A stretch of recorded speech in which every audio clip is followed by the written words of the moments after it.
Greetings. So I've been working with this particular pedal and instrument arrangement for a few weeks now, and I believe it's run its course, and I'm ready to set up something new, a new arrangement, and I felt like before I did that I needed to do a video explaining the signal flow and how everything's sort of routed, and how that sort of inspired and kind of gave me the ability to play with this so many times and kind of find new things with each session spent working with all this. And the goal here was to focus on live looping and to have enough instruments and options here to keep even, one or two measure loops interesting.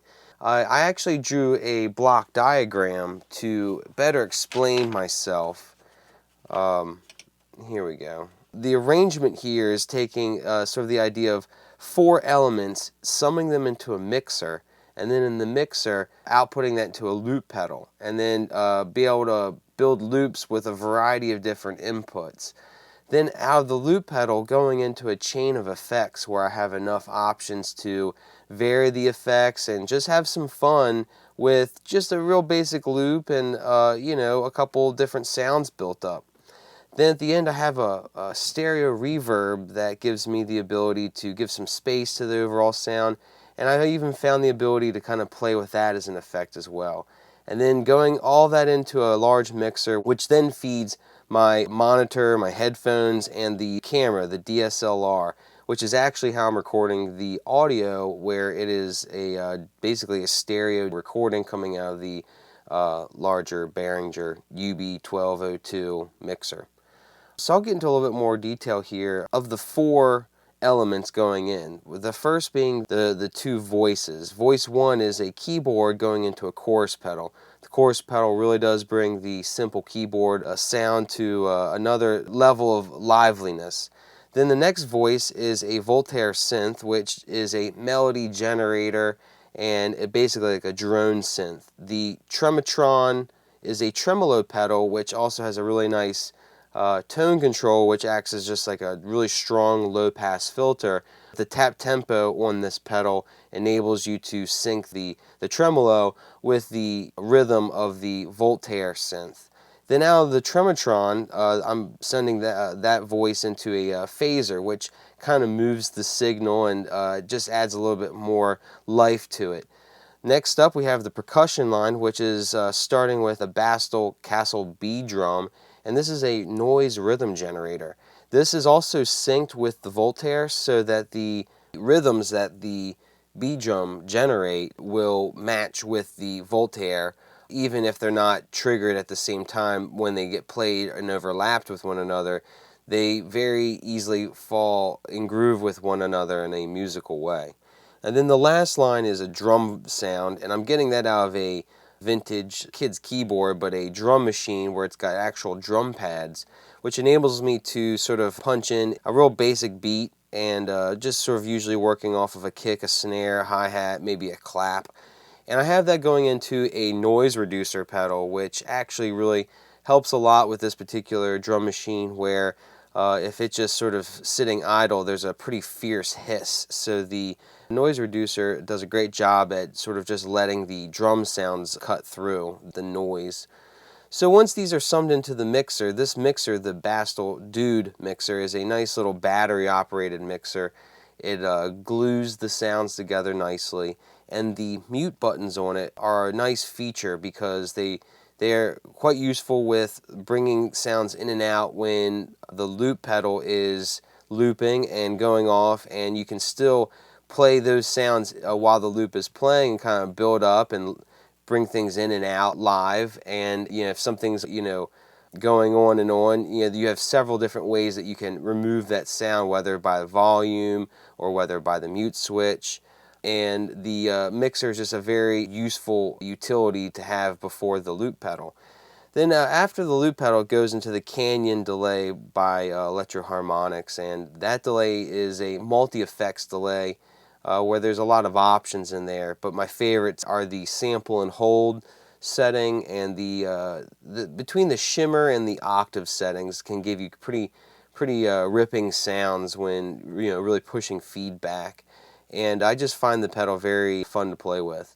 Then the reiterator is a delay pedal, which gives a lot more tactile control over the feedback line, and there is a built-in LFO to also impose on the time setting.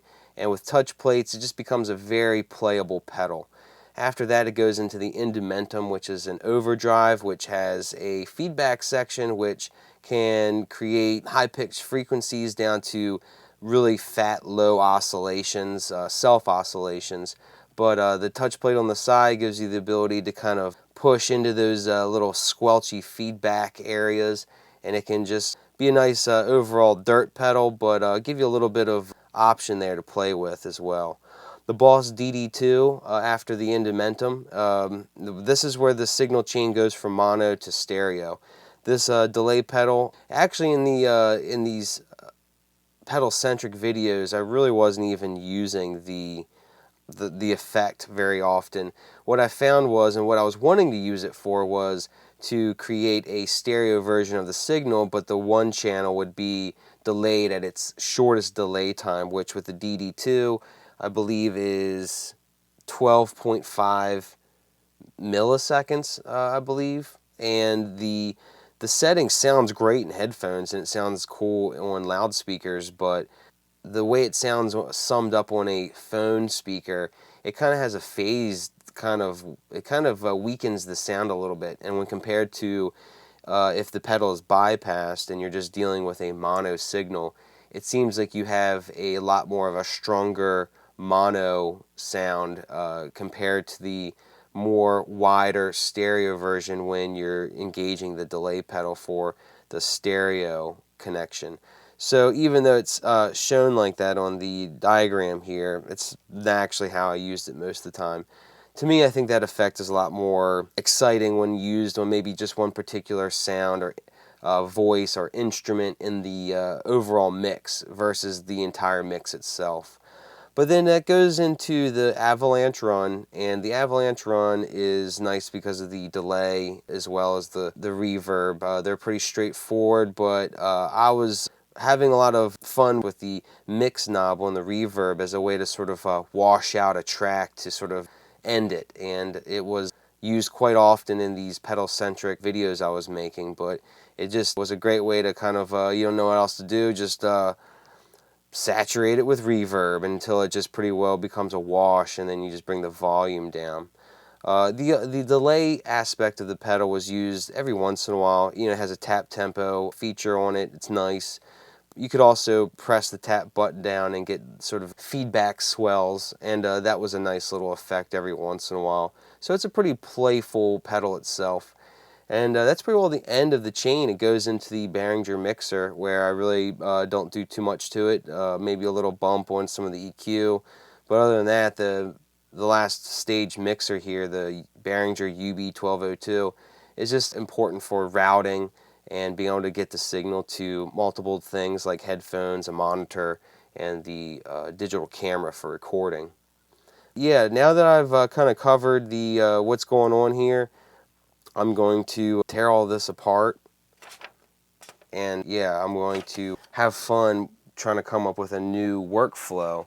And I'm not really certain if I'm going to be working as intensively as I was with this one. This was a big learning project for me, and I believe my goal is to probably, you know, continue with demonstrating some, you know, gear arrangements, but, you know, maybe have some new environments or new setups, maybe work in a different place in the studio, and try a couple new ideas that I have floating around in my head. Thank you very much for watching, and take care.